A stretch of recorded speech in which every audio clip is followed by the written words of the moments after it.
Hello guys, welcome back to this channel. In today's video, I'm going to show you how you can change country in OME TV.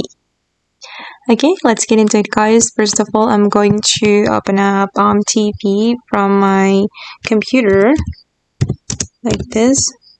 And then I'm going to visit the website.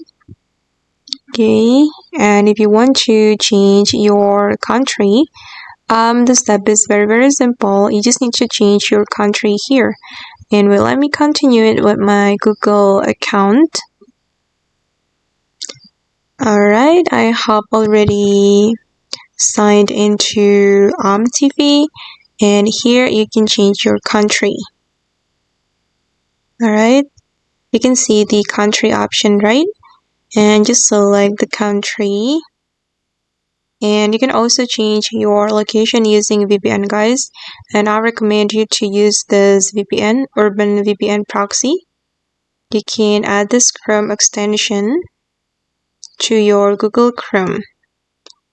Here I'm going to click on agree, and you can choose the country or the location. And as you can see, that now I have been connected to Germany VPN. So if you want to change your country, you can change it here. And if you want to change your location, you can use VPN.